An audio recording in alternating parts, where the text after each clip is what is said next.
नमस्कार, मैं सचिन खुदशाह। कभी कभी खबरें शोर नहीं करती, वे बस धीरे धीरे मरती रहती हैं। जैसे किसी आंगनबाड़ी के चूल्हे में ठंडी पड़ी राख, जैसे बर्तनों पर जमी धूल, जैसे किसी बच्चे की प्लेट जो 3 महीने से भरी ही नहीं गई। आप सोचिए, सरकार कहती है अमृत काल चल रहा है, पोषण योजना चल रही है, रिपोर्ट कहती है 60 बच्चे रजिस्टर्ड हैं, लेकिन गांव कहता है कोई बच्चा नहीं जाएगा। क्यों? यह कहानी ओडिशा के केंद्रपाड़ा की है, लेकिन असल में यह कहानी भारत की है। ओडिशा के केंद्रपाड़ा जिले में एक आंगनवाड़ी है।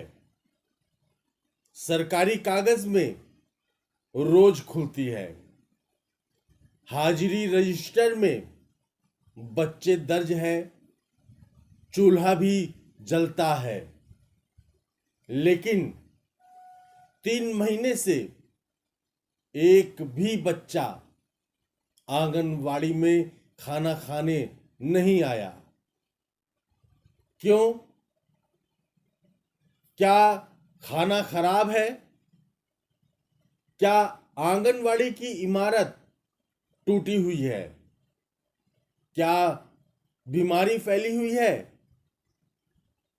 नहीं, कारण सिर्फ इतना है, खाना बनाने वाली लड़की दलित है। और यहीं से शुरू होती है यह कहानी। नाम नुआगांव, ओडिशा का एक छोटा सा गांव, जिसमें मात्र 45 घर हैं, 7 दलित परिवार। आंगनवाड़ी के दरवाजे पर जंग लगा ताला आधा खुला है। दीवार पर पोषण अभियान का पोस्टर है, सुपोषित भारत। अंदर बर्तन करीने से रखे हैं, एक भगोना, एक करछी और कुछ प्लेटें। सब इंतजार में, जैसे ही ये चीजें इंसानों से ज्यादा उम्मीद कर रही हो। लेकिन एक भी बच्चा नहीं आता। 3 महीने से किसी बच्चे की कोई आवाज नहीं, ना रोना, ना हंसी, ना मैडम खाना दो के शब्द, बस सन्नाटा। सरकारी रजिस्टर में लिखा है आज 60 बच्चों को पोषण आहार दिया गया, लेकिन जमीन पर एक भी बच्चा नहीं। आप कल्पना कीजिए, 60 बच्चों के नाम हैं, लेकिन आवाज एक भी बच्चे की नहीं।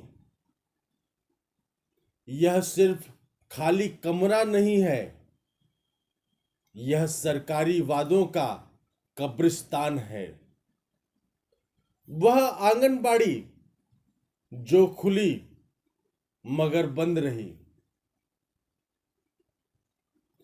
4 महीने पहले एक लड़की की नियुक्ति होती है, नाम शर्मिष्ठा सेठी, अंग्रेजी में ग्रेजुएट। उम्मीदों से भरी। सरकारी नौकरी मिली तो घर में मिठाई बटी। मां ने कहा होगा, बेटी सरकारी नौकरी कर रही है। उसे क्या पता था कि नौकरी से पहले उसकी डिग्री नहीं, उसकी जाति पूछी जाएगी। 24 नवंबर 2025 वह पहली बार सेंटर पहुंची। आंगनबाड़ी में पहुंचकर उसने बच्चों के लिए खिचड़ी बनाई, लेकिन उसी दिन गांव में एक पंचायत हुई। गांव की पंचायत में ज्यादातर ऊंची जाति के लोग। फैसला हुआ, हमारे बच्चे दलित के हाथ का बना खाना नहीं खाएंगे। और उसी दिन से आंगनबाड़ी का बहिष्कार। आप सोचिए, एक लड़की जो पढ़ी लिखी है, मेहनत से नौकरी पाती है, गांव के बच्चों को खिलाएगी, इसमें डर कैसा? डर था उसकी जाति से। क्या यही अमृतकाल है? आप सोचिए, यह विरोध शर्मिष्ठता से नहीं है, यह विरोध संविधान से है। आपको पता है आंगनवाड़ी क्या होती है? यह सिर्फ खाना नहीं देती, यह देती है पोषण। यह टीकाकरण उपलब्ध कराती है। आंगनवाड़ी में गर्भवती महिलाओं की जांच की जाती है, बच्चों का वजन किया जाता है, आयरन और दूसरी दवाइयां दी जाती हैं। लेकिन यहां 3 महीने से ना कोई बच्चा आया, ना कोई मां आई, और ना ही कोई गर्भवती महिला ही यहां जांच कराने पहुंची, क्योंकि गांव के कुछ लोगों ने आदेश दिया है, कोई नहीं जाएगा। आप समझ रहे हैं, जाति ने सिर्फ एक लड़की को नहीं रोका, 60 बच्चों की भूख रोक दी। शर्मिष्ठा सेठी रोज आंगनवाड़ी जाती है, चावल धोती है, दाल चढ़ाती है, सब्जी बनाती है। घड़ी में रोज सुबह 11 बजता है, कोई बच्चा खाना खाने नहीं आता है। दोपहर के 12 बजे कोई भी आंगनबाड़ी नहीं आया। दोपहर के 1 बजे शर्मिष्ठा सेठी खुद ही बर्तन धोती हैं, खाना वापस घर ले जाती है। 3 महीने से हर दिन।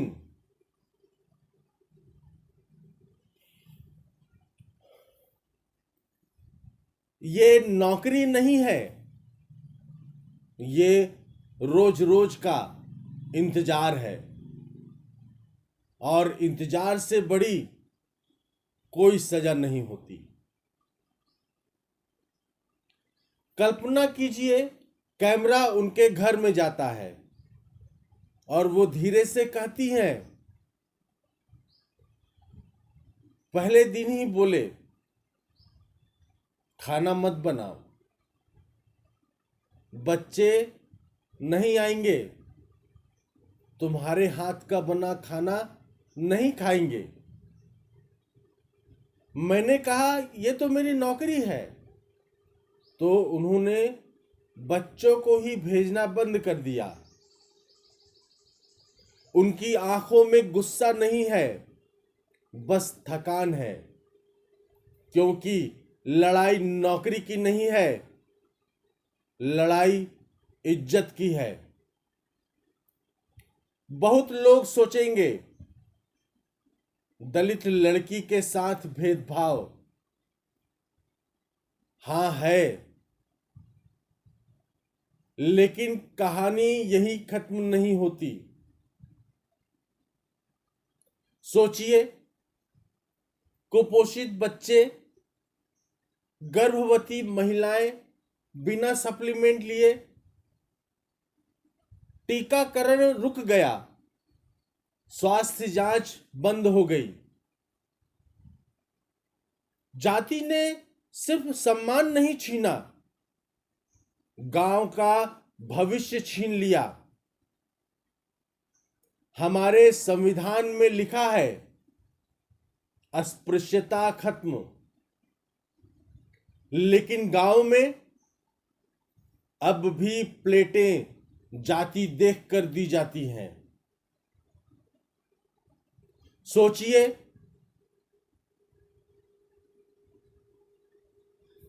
चांद पर जाने वाला देश, digital India, AI, startup, 5G और अमृतकाल, और एक गांव में दलित के हाथ का बना खाना नहीं खाएंगे। कभी कभी लगता है हम 21वीं सदी में मोबाइल से बात करते हैं, लेकिन दिमाग 17वीं सदी में अटका हुआ है। लोग सोचते हैं यह एक दलित लड़की की समस्या है। नहीं, सबसे बड़ा नुकसान किसका है? उन बच्चों का जो कुपोषित हो रहे हैं, उन गर्भवती महिलाओं का जो सप्लीमेंट नहीं ले पा रही हैं, और उन माताओं का जो डॉक्टर तक नहीं पहुंच पा रही। जाति ने सिर्फ इंसानियत नहीं मारी, भविष्य मार दिया। पीड़ित शर्मिष्ठा कहती है, हम क्या करें? गांव की ऊंची जाति वालों ने मना कर दिया है। गांव वाले मना करते हैं। डर, बहिष्कार का डर, गांव में अलग थलग पड़ जाने का डर। भारत में जाति सिर्फ नफरत नहीं है, यह सामाजिक दबाव का जाल है, जहां इंसान अपनी इंसानियत भी छोड़ देता है। सरपंच कहते हैं समझाया, सीडीपीओ कहती है मनाने की कोशिश कर रहे हैं, तहसीलदार खुद गांव गए, लोगों से बात की।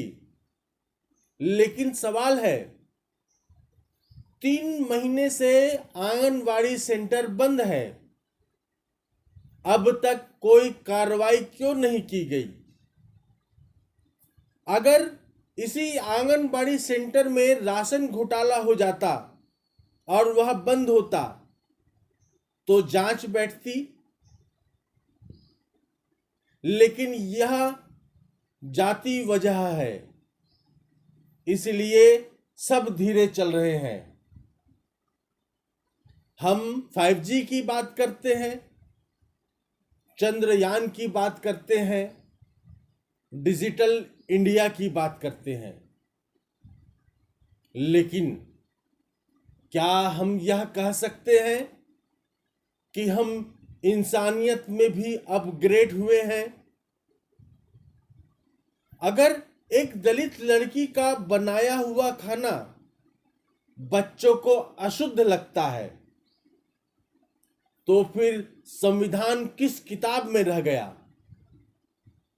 दीवार पर? या फिर सिर्फ नेताओं के भाषण में? कल्पना कीजिए, शर्मिष्ठा सुबह 9 बजे आंगनवाड़ी आती है, चूल्हा जलाती है, भगोने पर दाल चढ़ाती है, चावल पकता है, घड़ी 11 बजती है, कोई बच्चा नहीं आया, 12 बजते हैं, अब भी कोई नहीं आया, दोपहर के 1 बजे रास्ता देखते थक चुकी शर्मिष्ठा उठती है और खुद ही बर्तन धो देती है, खाना वापस घर ले जाती है। 3 महीने से हर दिन यही सिलसिला बदस्तूर जारी है। ये बेरोजगारी नहीं है, ये रोज रोज का अपमान है। अगर दलित लड़की खाना बनाए तो समस्या है, तो दलित डॉक्टर इलाज करे तो, दलित टीचर पढ़ाए तो, दलित अधिकारी साइन करे तो, दलित प्रधानमंत्री हो तो, दलित राष्ट्रपति हो तो, और सबसे बड़ा सवाल, दलित का खून अगर आपको चढ़ाया जाए तो समस्या खत्म कहां होंगी? सच यह है, ये लड़ाई रसोई की नहीं है, यह लड़ाई सत्ता की है। मैं अक्सर सोचता हूं, अगर आप उस आंगनवाड़ी सेंटर में खड़े हो और 3 मिनट चुप रहें तो आपको आवाज सुनाई देगी, बच्चों की नहीं, शर्म की। उस समाज के शर्म की,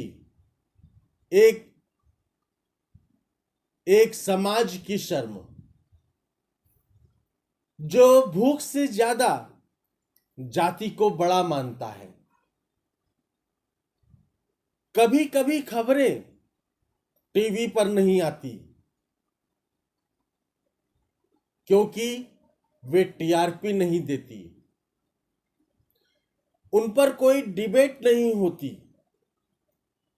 एक आंगनबाड़ी बंद है, कोई चीख नहीं, कोई कैमरा नहीं, कोई टीवी चैनल नहीं, बस एक लड़की रोज आती है, खाना बनाती है और इंतजार करती है कि शायद आज कोई बच्चा आएगा। लेकिन बच्चे नहीं आते क्योंकि उन्हें उनके घरों में डर खिलाया जा रहा है। उनके माता पिता उन्हें जाति का डर खिला रहे हैं, और उस दिन तक, जब तक हम इस डर को नहीं तोड़ेंगे, देश की सबसे बड़ी भूख रहेगी, बराबरी की भूख। 3 महीने से चूल्हा जल रहा है, लेकिन इंसानियत ठंडी पड़ी है। एक दिन शायद कोई बच्चा चुपके से आए, खाना मांगे, दीदी भूख लगी है, और शर्मिष्ठा मुस्कुरा दे। शायद वही दिन होगा जब यह देश सच में आजाद होगा। लेकिन अभी 3 महीने से चूल्हा जल रहा है और वहां इंसानियत ठंडी पड़ी है। इस देश में भूख से बड़ी कोई त्रासदी नहीं होनी चाहिए थी, लेकिन हमने भूख से भी बड़ी चीज बना दी, जाति। एक आंगनवाड़ी बंद है और हमें खबर भी नहीं। मैं सचिन खुदशाह, अगर ये कहानी आपको कहीं से छूती है तो प्लीज वीडियो को लाइक और शेयर कर अपना समर्थन दर्ज करें, हमें सपोर्ट करें। ऑनलाइन बुलेटिन यूट्यूब चैनल को लाइक और सब्सक्राइब करें। हम जमीन से जुड़ी ऐसी ही और कहानी हर रोज आपके लिए लाते रहेंगे। आपका एक लाइक हमें अपने काम के प्रति संबल देता है, क्योंकि यहाँ खबरें चीखती नहीं, विचार बनती हैं। धन्यवाद।